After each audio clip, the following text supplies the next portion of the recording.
Welcome to the Stairway to Heaven. We're coming to you bringing insights into the ever-changing high-frequency currents now bathing the planet and their effect on us all. The source of vital information for the evolving human being. I'm Gwilda Wiyaka. The hidden energetics driving addiction. Like many disorders, addiction is greatly misunderstood. As with everything else, if we don't consider the energetic component, we don't have the full picture. Addiction is something that tends to run in families, lending to the concept one is genetically predisposed to the disorder. I won't argue there is a genetic component to addiction. There's also the environmental impact of growing up with addictive adults. We tend to learn how to cope with life's stressors by watching our parents.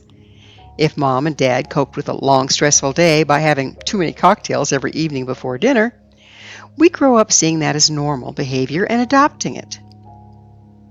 Whether by nature or nurture, alcoholism is a debilitating disease, impacting 1 in every 8 Americans.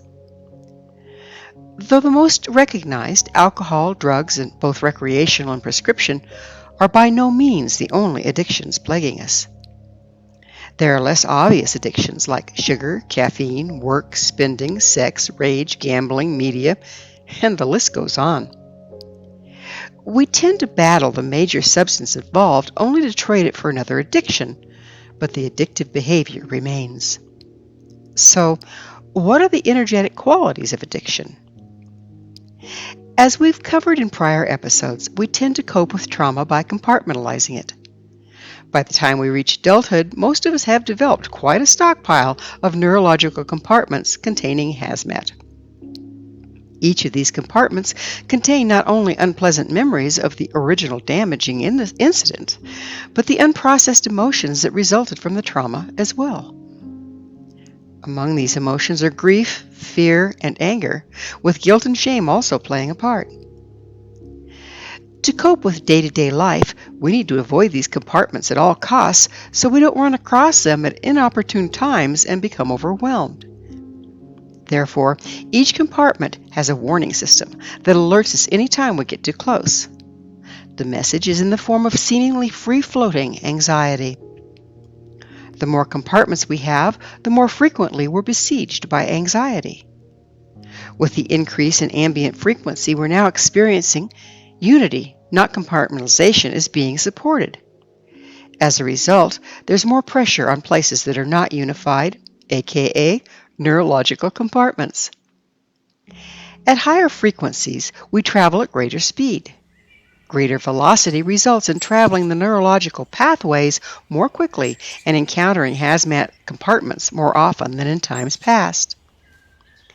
As the frequency expands, so does the need for increased in processing. In the lack of processing, we end up with the aforementioned stockpile of compartments that are off limits. We now have less and less time to circumvent mental compartments, so we tend to bump into them more often than previously. The result is a marked increase in the frequency of anxiety messages designed to keep us away from hazmat. Soon, we may develop panic attacks, among other debilitating symptoms, which in turn drives many of us to self-medicate. The medications of choice, drugs, alcohol, sugar, work, media, spending, gambling, or whatever our family of origin modeled and was predisposed to. We may also choose our self-medication forms in opposition to our family of origin. For instance, if we suffered growing up with an alcoholic parent, we may avoid alcohol by becoming overachievers.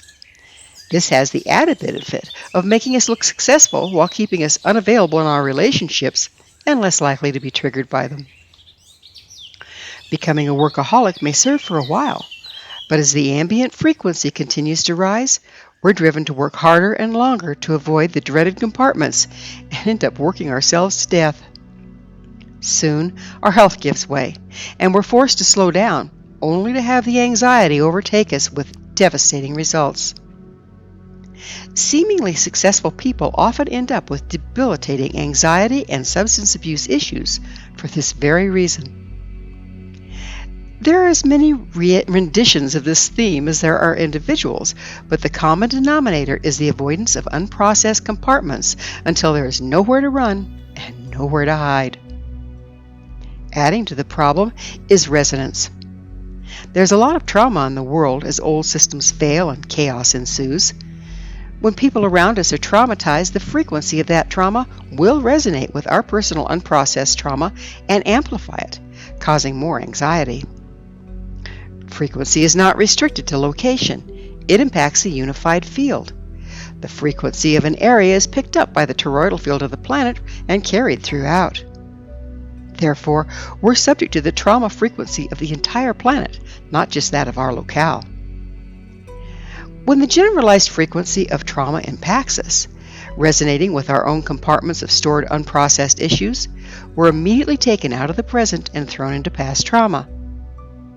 We experience the damage with the same intensity of the original incident, magnified by the resonance with the trauma at large. The entire world is in a giant feedback loop of distress, only part of which is being caused by our personal history or current events. The frequency of trauma tends to force us out of the front brain, where logic, love, spirituality, and creativity reside, and into the back brain, where fight or flight prevail. When in fight or flight, the only tools left to us are aggression or avoidance.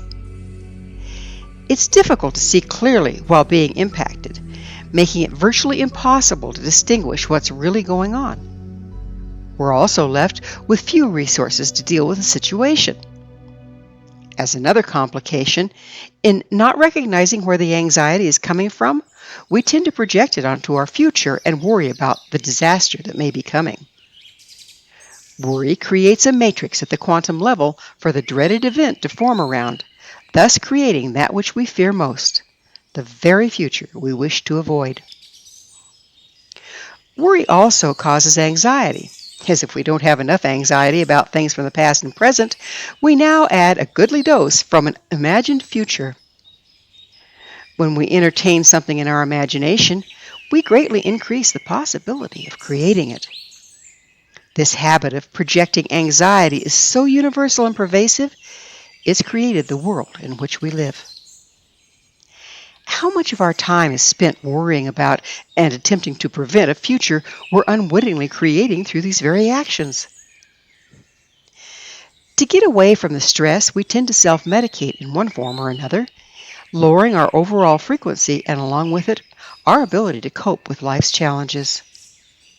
The only antidote is to roll up our sleeves and deal with our personal compartments of trauma. Once these areas of stored hazmat are cleared, they're no longer present to resonate with the suffering at large, whether from the past or the present. This also releases us from having to project trauma onto our future. Sounds great, but if these compartments are hidden and guarded by messages of avoidance, how do we access them in the first place, much less clear them? Know thyself. Paying attention to what's going on through our minds and emotions and comparing our perceptions and reactions to the stimulus at hand is a great starting point. If our feelings, thoughts, and reactions are not proportionate to what's going on around us in the present moment, it's a dead giveaway we're being triggered into and coming from hazmat compartment. Once we've ascertained that we're triggered, become a detective and uncover what about current events reminds us of the past. As an example, a husband may innocently mention that the gas prices have gone up. If his wife had a punitive, penny-pinching father that begrudged her every ounce of gas it took to drive anywhere, she might interpret the statement from her husband as saying she was driving too much and being wasteful. She would then go into the past feelings of guilt and unworthiness, which would trigger anxiety. This would result in a one-way trip to the back brain, after which she would either stomp off in avoidance or go into a rage and accuse her husband of being penny-pinching, controlling, and selfish. Then the conflict would begin. The wife, overreacting to his statement, might trigger memories of his mother, twisting and misinterpreting everything he said and punishing him for imagined transgressions. He would then aggressively try to defend himself from his wife's false accusations, and the war would begin in earnest. Soon triggers are going off rapid fire like the 4th of July. Both parties are firmly ensconced in the back brain, coming from their pain body, and all communication is lost. If, however, either of them was being self-aware rather than reactionary, they might pick up on the fact that their feelings did not match the present circumstance. This would open the option to simply ask the other person for clarification rather than assume what was intended by the statement based on past experiences. The wife might ask, "Do you think I drive too much?" This would give the husband the opportunity to clarify. "No, not necessarily. The gas prices have simply gone up." Or, if the wife did not catch herself, the husband might say, "Honey, I think you misunderstood what I was saying.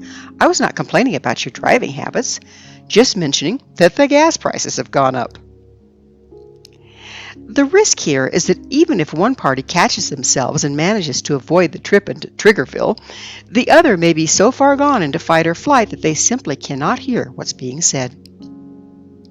When you consider how many compartments of hazmat we're all dealing with, it's a wonder we communicate at all. That's why self-awareness during times of increasing frequency is so important. Unfortunately, the original trauma may be so intense that it's well buried to the point we can't detect it even when we're trying to be self-aware. This is when it becomes time to seek assistance accessing and processing the events to clear them. There are many modalities that can help with this, such as psychotherapy, EMDR, shamanism, hypnotism, emotional release bodywork, and so on. Different people tend to do better with some modalities than others, and various issues respond to divergent therapies. Always be sure the practitioner you work with is well versed in their field with a good personal match. If your practitioner's modality accesses stored trauma but doesn't provide counseling or tools for processing, it's wise to engage someone that does. Increasingly, good practitioners are developing a strong referral base that work well as a team, stewarding their clients through this process. It's important to pay attention to what's coming up and when. As the collective consciousness is being impacted by increased galactic frequencies, these frequencies will push specific issues to the surface. The triggered issues will resonate with personal stored trauma. This triggering can be used to aid accessing and processing our compartments. Thus, it's always important to pay attention to what I have come to call the issue du jour and use it to access and clear our personal rendition of the topic.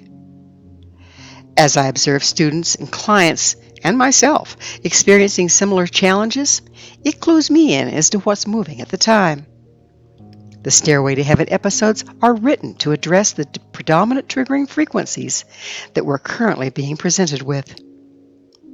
None of us is an island. We're all in this together. These currents are impacting everyone. That's not to say we can't shut down and isolate ourselves rather than process. But as the pressure continues to build, that approach rapidly becomes a losing proposition. We'll find ourselves experiencing more anxiety, spending more time in the back brain with limited resources, living in past trauma, and engaging addictions to ease the pain. Those of us that choose to undergo our process will free the restrictions that bind us. We then can regain our gifts and talents, and with them, the power to consciously create a new tomorrow. Thank you for joining me, Gwilda Wiyaka, on the Stairway to Heaven, where we provide updates on the energetic currents facilitating our evolution into conscious, powerful co-creators.